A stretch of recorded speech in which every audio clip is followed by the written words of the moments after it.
Hello and welcome to new Vista Solutions video training series. This training was created to help mortgage lenders better understand how energy efficiency is being incorporated into the residential real estate market and how property owners are benefiting from it. The video you're about to see was created by our partner IncentiFind. IncentiFind manages the nation's only database of more than 25,000 green energy incentives that are available to help property owners pay for energy efficient renovation projects. At the end of the video, you'll be directed to a website where you can learn more about green incentives and how to access the IncentiFind database. We hope you enjoyed this training and look forward to answering any questions you might have.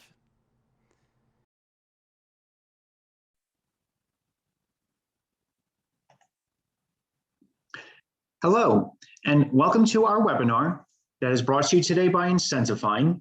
And this is the next webinar in a series that we have been doing for the lending community that will help you to become a subject matter expert on various topics in sustainability and how you then can help your clients with doing either energy, water, or renewable energy type projects in this case that can help with basically making their homes more energy efficient and sustainable altogether.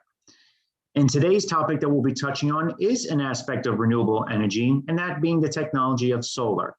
And then we'll also touch on how IncentiFind's products can be incorporated into your sales cycle so you can help residential homeowners with deploying solar improvements to their particular home. Before I do continue, just a quick introduction about myself. So I am leading your webinar for today, and my name is Zuba. And I'm a strategic advisor on the area of residential lending. And I've been serving in this role with IncentiFind for the last 2.5 years. And then a nod to our founder and CEO of IncentiFind, which is Natalie Campos Goodman. And you can certainly use her as your main resource and contact on learning about anything with regard to IncentiFind and how incentives can be found for residential and as well as commercial type projects. So a little introduction about who IncentiFind is. And so IncentiFind is the nation's go-to database for real estate incentives, in which case we're bringing cost savings to new construction or even existing building upgrades, in which case doing that by connecting up these projects with the incentive programs that are available in that particular project's jurisdiction where they're looking to do it. IncentiFind was founded in 2017, and it's still currently based in Houston, Texas, but we serve all 50 states of the United States, and as well as our neighbors to the north in Canada. We have a team of 21 that keeps growing every day, and we have a database that also keeps growing and is currently amassing about 24,000 incentives that are in different jurisdictions across the United States of America. And so as we were just mentioning is that, the idea behind IncentiFind is that we're bridging the gap. So we've been the only kind of, outfit who's basically putting 25,000 projects that are out there and connecting them up to $20 billion worth of incentive programs that are out there, all just using a 2-minute survey which then connects with the most comprehensive database of incentives that are available today. So, that is basically what we are doing here and enabling more of these projects to get done all across the United States and as well as even with our neighbors to the north in Canada.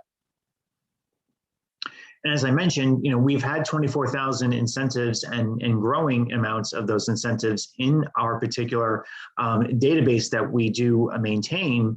And the incentives can come in various categories, including tax incentives, grants, fee waivers, rebates, and as well as even other types of bill credits. And again, we do serve in the areas of both of new construction and as well as existing buildings to make them more energy efficient and running maybe on renewable energy as well.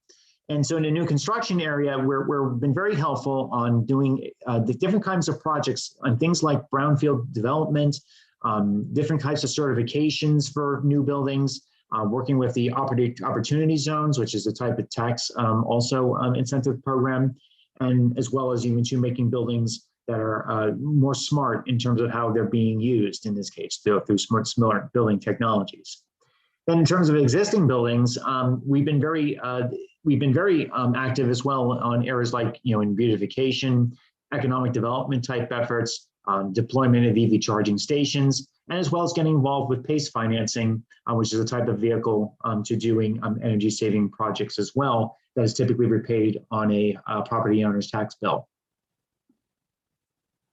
All right, so that's a little bit just about IncentiFind and who we are. Now just touching on the topics that we'll be going through in today's webinar. So it includes, why is solar energy important? And why should you as a lender be caring about solar energy? Then giving you the basics about solar technology and the types of systems that can be deployed, and as well as how you can incorporate IncentiFind products into your sales cycle to deploy solar type technologies. So why is solar important today? Well, certainly first and foremost, we know that climate change still remains one of these key and sort of worsening to the existential threats that we're dealing with, which again, the way climate change does progress is because of the emissions of carbon emitting fuel sources, in this case, for either producing our electricity or certainly heating our homes in this case as well, which is typically done either by fuel oil or natural gas. And so those particular those sources of energy will then produce a lot of carbon emissions in this case, which then continues to worsen the climate change issues that we're dealing with still at this point. Then because of rising energy costs, we do see that, utility rates keep on rising across the country. And, because of that, with, homes being more inefficient over time, they're going to be using more and more of that energy. And then, especially then if those utility rates then keep going up, that's just going to make energy costs get way out of control for a homeowner. And so it becomes very unaffordable and then also even unpredictable as more and more time is going to pass for that homeowner to be able to afford the energy that's going to cost them in this case to keep their home to be able to operate at any given time. And as a result of those rising energy costs, it's going to lead to tighter and tighter budgets because, again, with those inefficient homes, with more aging equipment that's utilizing, again, all this more costlier forms of energy, it's leading then to more competing priorities with, people who are seeing stagnating wages in this case. They're not seeing as, great amount of income in their pockets. And so that creates basically, again, that competition then for what remaining dispensable income they have at their disposal, that they can then be able then to, prioritize then other aspects of their lives in this case. And then we'll have to then, maybe have that less money to spend on everything that they need to do for a particular home. So, they may have to now be forced to think about, well, do I pay for my mortgage? Do I pay for food? Do I put my that money for my bills for energy in this case? So it's going to create, again, all those more of those tensions in this case for homeowners in this case. That's just then going to lead to more difficulties economically. And then their inability to be able to afford all those costs at a given time.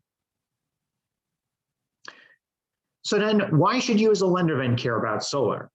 So at the same time, as I was just mentioning, with rising energy costs, if homeowners don't find a way then to control their energy consumption, then those rising energy prices are going to lead to even higher costs, which again, it's going to lead to competing priorities. And it's going to make it harder and harder for them to be able to pay for all the costs associated with a home, which includes certainly their mortgage. And then getting back to saying about climate change. So reason why, though, it should impact a lender in this case is because climate change's worsening impacts really can actually affect the safety and soundness of the asset that you're holding then your mortgage upon. And then that's leading then in this case to more, again, strife and concerns about whether or not you're going to be able to have that asset, for a long period of time in this case to be able to secure your mortgage to it. And as we've seen certainly with wildfires, droughts, and floods, and all these other issues that are usually created by climate change, it's leading into then this particular issue now that you might be concerned if you're going to be able to hold on to that asset for the long term and know that it's going to be safe and sound for years to come. But then certainly you as a lender, you should care about solar because again, it gives you the ability to become a subject matter expert on a new particular area. Because if you learn now about renewable energy, it's going to help you become more experienced with another topic. And then this is going to maybe even allow you to increase business opportunities and create maybe even a whole new kind of lending line that's going to allow you to go and then be able then to do additional lending for these types of projects that you would not have been able maybe to do before because you might not have been as well versed on these particular topics. So all of these, I think, together are important for why you as a lender should be caring about these renewable technologies and then being able to work with residential homeowners to help them to deploy these projects for their properties. All right, so let me go into now talking about the basics about solar and then how we basically would be seeing these types of projects and how they're deployed on residential applications. So the types of solar systems that I'll be talking about today are just, first and foremost, your standard rooftop, solar panel system, which is usually made up of what are known as these photovoltaic type systems in this case, and panels that are put on a rooftop of a home. Solar thermal, which is usually good for applications of helping to heat a home, as well as even to heat hot water for a home's use. And as well as then a ground mount solar system as well, which might be seen in more of these rural and sort of agricultural type applications, in which case it's typical that a residential homeowner will then have their house on the same property as their commercial farming operations that they might have. So, and then they might be able to install a larger system in this case because they have far more land to use. And then we'll talk about that technology in those applications. So, all right, so yes, I mentioned, so the first of these types of systems I'll be touching on is on solar panels, just as an ordinary rooftop type system to start with. So as we're seeing with more lucrative incentives that are out there, and especially as the price of solar continues to decrease, we're seeing more rapid adoption of rooftop solar systems now for homeowners all across the country. And according to the United States Department of Energy, solar deployment has increased 35-fold to 62.5 gigawatts of that renewable energy that's being produced since the year of 2008. So certainly over the last 12 plus years, we're continuing to see that rapid deployment of these types of systems, and that is helping then increasing amount of homeowners to do these energy saving type projects like this. And then since 2014, the cost of solar has actually decreased by about 50%, which now is, of course, making solar more affordable and more certainly approachable for homeowners to go and actually consider doing, because it once wasn't so very accessible, certainly before 2014, because there wasn't as widespread adoption of those type of technologies for their homes. So this is actually something that's going to be being seen more because the cost is going down. And then we still have incentives out there to help defray the cost to homeowners nowadays.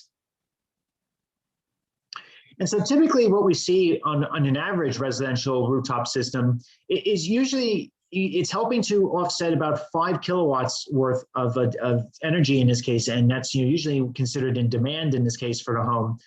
Because normally, they'll be, constrained by how much roof space that they can put a solar system and the size of their property. And then usually, certainly in a home, there's not anticipated to be as high of an energy usage as, say, in a commercial application, where they might need then a much larger solar system to offset that electric consumption that they might use. So we certainly expect in a residential setting that the size of a solar system is going to largely be on that sort of 5 kilowatt range on average, and stay in that smaller range. And then on average, a solar system of this size can usually range in cost anywhere from $15,000 to $25,000 for the homeowner, before basically incentives might be put into place. In which case I'll touch on in a little bit what kind of incentives that you can get for these types of projects. And then depending on the territory and the conditions by a home, the average amount of production of a system, in this case of, say, of a size of like 5 kilowatts, is somewhere in the order of 350 to 850 kilowatt hours of clean energy production each month. So again, that shouldn't seem like it's too much in this case, because it's probably not. But again, this is something that still helps to offset probably much of their residential home usage in this case of electricity. And that really does go a long way to help now getting their power from a renewable source, as opposed to maybe pulling it from a utility, which might still be having much of their grid composed of electricity fuel sources that are coming from fossil fuels, for example. So again, this helps then on the matter of climate change, and it's also it's making them more resilient and sustainable as a homeowner. So what kind of savings then could you be looking at for a typical homeowner if they're going to go and switch, say, from the utility provided usage of electricity to, say, a solar system? So let's say in this example, they're paying, say, 10 cents per kilowatt hour as their utility rate, what they're paying, say, to the utility right now. And then if they get a solar system, well, then they might be offsetting the very same rate in this case than what they would have been paying to the utility at any given time. And so let's say on average that we got maybe a bigger home in this case, right? And that they're consuming 850 kilowatt hours of electricity each and every month. And then the solar system then is, when you put that into place, that's going to help reduce the amount of electricity consumed from the utility, but doesn't maybe get rid of all of their electric usage from the utility. So they still are going to pull some electricity in the form of what's provided by the utility to the tune of 250 kilowatts hours per month. And then, so what the renewable energy source is helping giving them then is at least 600 kilowatt hours, say, per month in usage in this case that now is offsetting some of the previous usage that they'd had in their home that they were drawing from the utility. And so in terms of the cost, say before, if they were going still and drawing all that energy from the utility, then they maybe might have been seeing just at least on the consumption side of their bill, that's an $85 per month cost in this case. And now that doesn't factor into other aspects of their utility costs, which could also include things like, transmission fees, other delivery fees in this case, which are also other added costs that are on a typical utility bill. So just for simplicity's sake, this is just looking at, say, their actual generation rate in this case and the supply that they're getting from a utility source. And then if they're then going and pulling just 250 kilowatt hours then per month in the solar example, if then they're getting much of their electricity from the solar system, so now their generation of what they're only having to pay for to the utility is just down to $25. So now you're seeing a total electric cost savings, at least on the consumption side of the bill, is only going to maybe be about $60 in this case. So that's basically a major savings already just on the consumption side of the utility bill.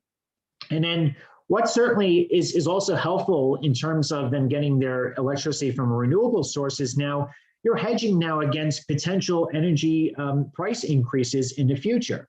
Because now if you're getting much of your energy produced from a solar system, you're not as worried as much now anymore about what the utility prices are because you're basically getting your free renewable energy from the solar system that's sitting on the roof of your house. And so now that's going to potentially, give you even increased savings over time because now you're going to be potentially seeing that utility rate going up higher and higher.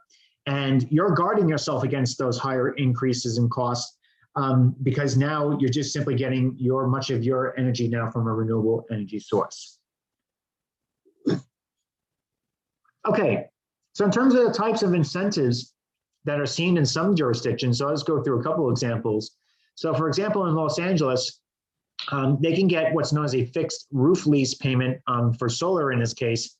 So in that example, you might have it where a third party maybe owns that solar system in this case, and they maybe just will lease out the residential roof space in this case to a third party owner.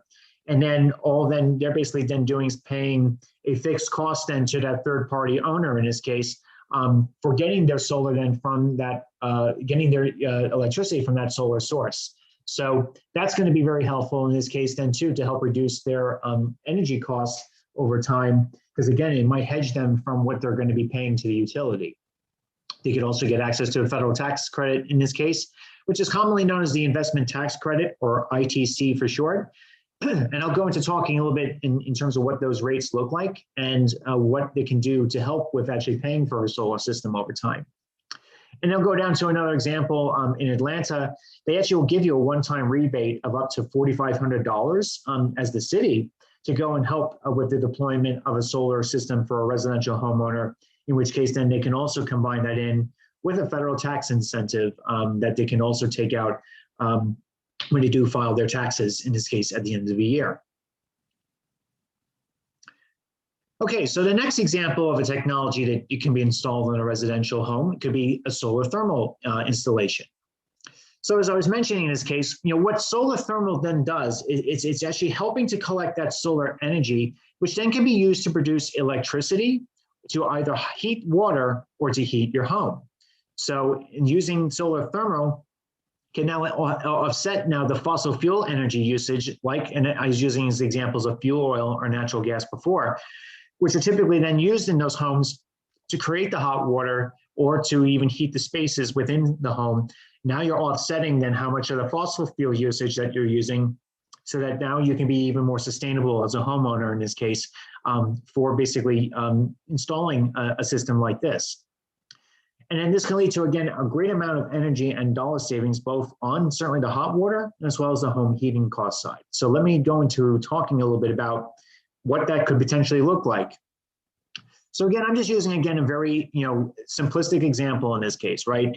So let's say, for example, a homeowner is paying maybe 10 cents per therm in this case as their natural gas rate, in this case, say for their hot water that they're heating in their home, and as well as the same exact rate for then when they're going to heat their home with basically using natural gas as well.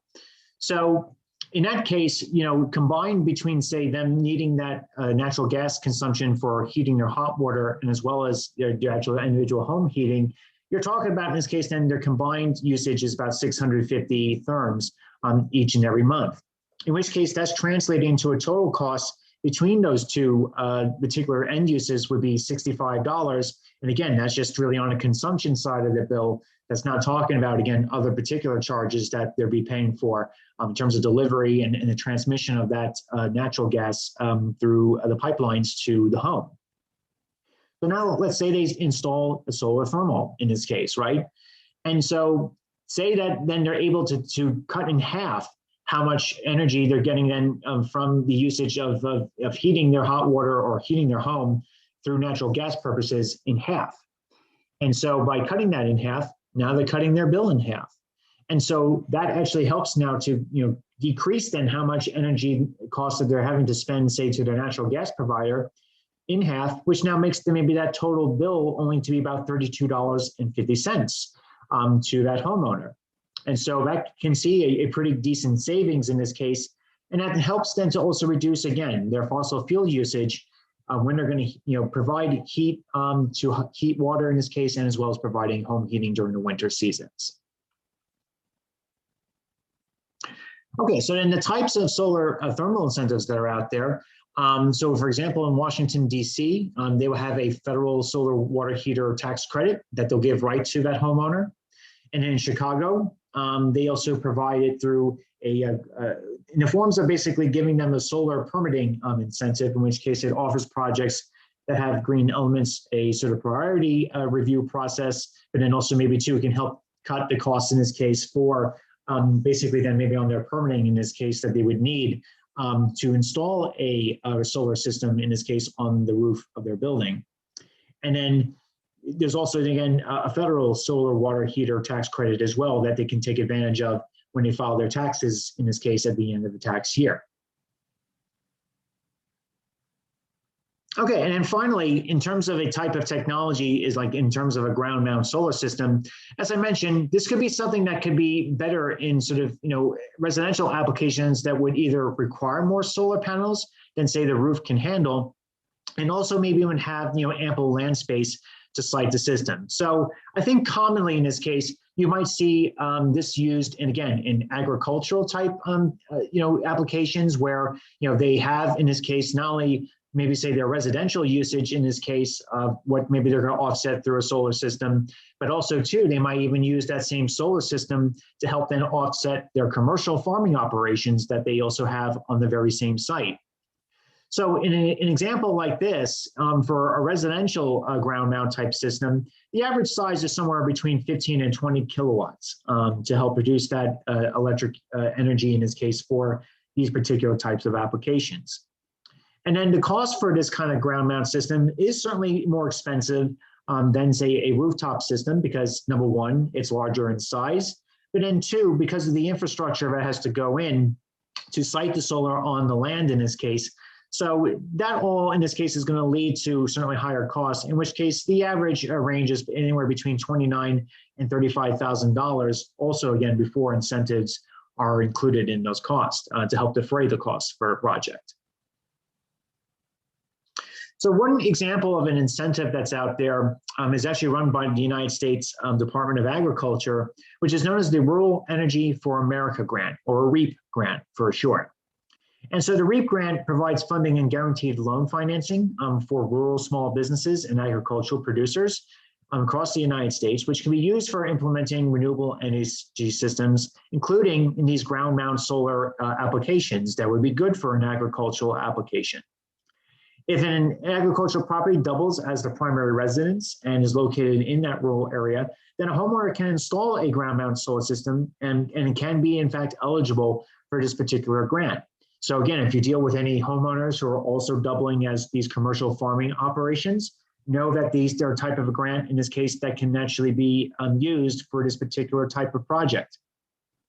And a REAP grant, again, defines a rural area as a city or a town that has a population of less than 50,000 inhabitants. The other thing to note with a REAP grant is that normally the grant is not paid out until the system is in service. So, there might be a little bit of waiting time in order to get the grant in this case, but, it normally has to be doled out after basically the project is seen to be in construction and is in fact installed and being energized to produce energy. And so that is also, again, another great type of incentive that is out there that's offered by the federal government that in agricultural applications, the ground mount systems can then be able to avail itself to. And then certainly the only other incentive that would be good for a ground mount system across the board, it would seem to be, would be the investment tax credit that I was alluding to before. So as of right now, with the COVID relief bill that was passed in the end of December of 2020, they actually had included in this bill the provision to extend the current rate of the solar ITC incentive in this case at the 26% level, which was what it was in 2020. And if that was not passed, it was actually going to sunset down to 22% as of this year. But because of that provision in the COVID relief bill, now in 2021 and in 2022, the solar ITC tax credits now at the 26% level until then. And then in 2023, it'll decrease then to 22%. And then by 2024, then there will no longer be a residential system that can qualify for getting the investment tax credit going forward. So that has certainly, again, been a change that occurred, which case can help basically solar systems for residential homeowners across the board for all these different types of projects that would be done in terms at least of the rooftop and as well as then the ground mount solar installations that we just touched on. Okay, so let's say, for example, we do a project in this case that can provide a whole host of different types of improvements in this case, for a property. And let's say, for example, we're working on a project, in which case it's not a water improvement, but say it's an energy saving improvement. And the energy efficient roof in this case, and say a rooftop solar system, in which case that could be a good thing to go and do all at the same time. And then as well as providing insulation and an HVAC new air conditioning type unit for the property. This type of big project will be over $44,000 in total cost. But then with the incentives that they're getting in this case, they could get potentially upwards of $8,400 in these incentive savings right off the top of the cost of the project. So that can include $2,800 for the energy efficient roof, about $1,000 per year for the rooftop solar system through, say, this lease arrangement, $3,100 for insulation that would go into the building, and as well as then $1,500 for that new HVAC and air conditioning system that they put into the home. And so ultimately, the project, which started at over $44,000, but then got $8,400 in incentives, now the final loan cost is only going to be $36,000, which that, by the way, represents nearly 19% in total cost savings already for the property owner before even they've had to think about taking out any kind of a loan, in which case then you as a lender would come in after, in this case, to be able to provide to the homeowner so that now they could deploy all these particular improvements, including the rooftop solar system, as an example of what we were just going over in the webinar today. And so as a whole, in this case, so looking at just this Los Angeles example and saying it's just under 5,000 square foot home in this case that we were using as our base example just now. So there is no current incentives for a ground mount solar system that Los Angeles would provide. But there are, if you're a low income homeowner in this case, they have what is known as the CSI thermal loan low income program, which can provide rebates up to nearly $5,400. There is no cost solar opportunities as well for low income homeowners through the Grid Alternatives program that they offer in Los Angeles. They can also then provide, as part of the utility there, a solar rooftop program as well, in which case they can also have fixed roof lease programs in this case, which can provide a payment that's anywhere between $4,800 to $12,000 to the homeowner again at any given time. And then certainly they also would get a solar system tax credit in this case, in which case, as I just mentioned, is actually up to 26% for this year and next year, going down to then to 22% in 2023 as well.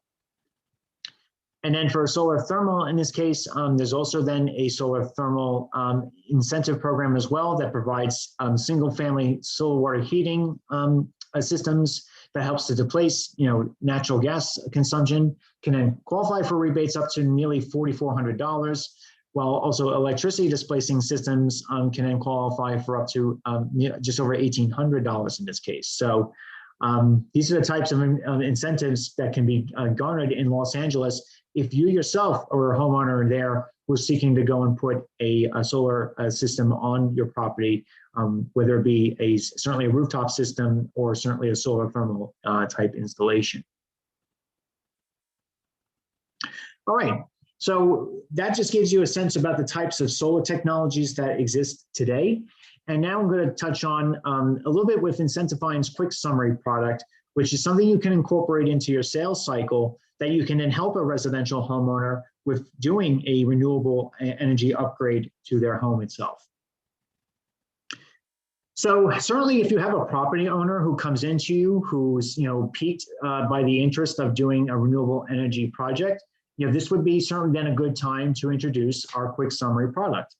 And in the quick summary product in that report is an affordable tool that, just as its namesake is suggesting, it quickly summarizes how many incentives are available to a borrower in the territory where, say, they're going to make the renewable energy improvement to their home. And then a quick summary can get borrowers then into the door to lenders to where then you'll differentiate yourself from your competition, because now you'll have that inside information now on incentive programs that, say, a competing lender would not know about, in which case then you'll be able to show that you're bringing more valuable data and added value to the homeowner that you're working with. And in this really typical type of improvement that you can be doing in this case with residential homeowners, it can naturally then be something where it can be done on a whole host of different types of financing type projects. So that can be things with regard to a home equity loan type project, refinancing of an existing loan or mortgage, for a new construction project, or even for renovation portfolios in this case, of a whole host of different projects that you might be seeing in this case for your particular lending institution. And this is a quick example of what the quick summary report will look like. So in the example of the project that we were just even talking about, that's in Los Angeles, California. So let's say, for example, they are looking at doing a renewable energy source. You would then be able to tell them that in and around Los Angeles, you have 24 renewable energy type project incentive programs that are available. In which case, I just touched on the example of what's the solar rooftop program in this case, that the utility would be able to issue fixed monthly lease payments, in this case to that homeowner, so that then they can actually then get some added financial benefits for having a rooftop solar system on their particular property. All right, so then let's talk about actually how you would put this into the sales cycle. So in the beginning, and that's actually where we actually would want you maybe to introduce this whole notion of the quick summary. But the bottom line is that you're going to probably find out again about the type of project they're doing right at the application phase. So they may be coming into you for a loan to say, well, okay, we want to install a rooftop solar system of some kind, and they're going to make that known on the application that they're putting into you for getting considered for financing. And so this intake process should allow you then as a lender to find out the type of project the borrower is doing and what they want to seek financing for. And then there are ways then you could think about renewable energy then being incorporated into the project as well. Even say if they don't come to you about saying that they're interested in wanting to pursue that type of project for one in which they're seeking financing for. So let me give you examples of really just how you can deploy rooftop solar in this case, or even any of the other types of solar technologies in this case that I just touched on for certain kinds of projects.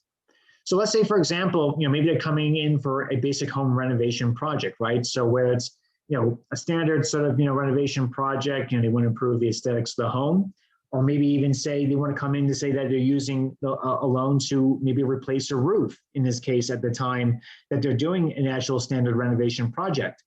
Well, then you could say to them, well, if you're putting a new roof, I'll say, on that house as part of the renovation project you're doing, that might be a good time to think about. Maybe you're going to put a new solar system on the property, or you're going to put maybe a solar thermal installation in this case on the property. Because for solar system in this case, the solar panels could probably last just as long as probably that roof is going to then be that say they might put on the home in this case. So let's say they put a new roof on, and that new roof is going to last maybe say for 30 to 35 years. The solar system in this case has been seen that the panels can last anywhere from 25 to 30 years, typically, in terms of the useful life of that improvement. So that gives then an equal sort of playing field in terms of the life of the roof in this case. That's going to be then be supplanted with putting a rooftop solar system on it. They're going to be done hand in hand, and that then the lives of these in this case are going to go together like that. So that could be one example of when you could suggest a solar system and how you could go about doing so. If you're doing, say, a gut rehabilitation project with that homeowner in this case, in which case now they're gutting a lot of the internal aspects of the home, but also too, they might also be, doing maybe siding in this case, right? Maybe redo the siding and also maybe redoing the roof as well for that particular project. And so that too is, a good time to think about rooftop solar, a solar thermal installation, or even too, if they're thinking then about doing a ground mount system in this case as well. If the property is big enough to be able to handle it, and maybe say this is maybe a little larger home, or maybe in a home in this case where maybe they want to add extensions maybe onto it as part of a bigger rehabilitation project, and it's going to require more energy usage eventually for that home, then that's maybe when you have to think about doing a ground mount system in this case, because now it's going to offset more electric usage maybe for an even larger home. So that's also maybe how to think about how to introduce those technologies in this case for this type of project. And then lastly, for a new construction project, given that now it's a ground up, a newly constructed home where maybe it is, again, a home that didn't exist before, all three, I think, can be, added to a particular project. It could be where if the home certainly is big enough, you can put some rooftop solar on that home. If you maybe need additional solar in this case, and then the property is big enough to be able to handle getting good production from a solar system, then certainly a ground mount could be also in the offing as well. And then even solar thermal can then be added into the equation to help with producing hot water and heating the home as well. So, I think there's always, great ways and different ways to think about incorporating solar into these different types of projects, and that you can then be then a great education source in this case, for a particular project. And apologies, I didn't catch this one little water efficiency part here, but if you wanted to say, just because you say they're not going into a renewable energy project in this case, so don't assume that maybe they're not looking for that opportunity. And so with what knowledge that you've picked up from this webinar today, you may be able to show and demonstrate how their project then could incorporate renewable energy principles into the project that they're doing. And you might just pique their interest then in pursuing basically doing a renewable energy project for their property, so that then they can be more sustainable, guard them against, again, higher and higher utility costs, and that then they can naturally be helping, again, our planet as a whole, so that, again, climate change is not ravaging our society for years to come. And so that is today's webinar. I hope that you did find it useful in terms of learning about solar technologies and how you can help a residential homeowner with deploying that system in this case, and then also too, showing how IncentiFind can then add more value to a project in this case, and getting a homeowner to consider doing this type of renewable energy type improvements. Certainly, we invite you to subscribe to our IncentiFind YouTube channel. And certainly, we hope that you will stay tuned for future webinars that we would talk about different sustainability topics. And we certainly invite you also to take a look at some of our previous webinars that we touched on other topics, including on energy efficiency and water efficiency type projects. So thank you very much, and we hope you have a great day.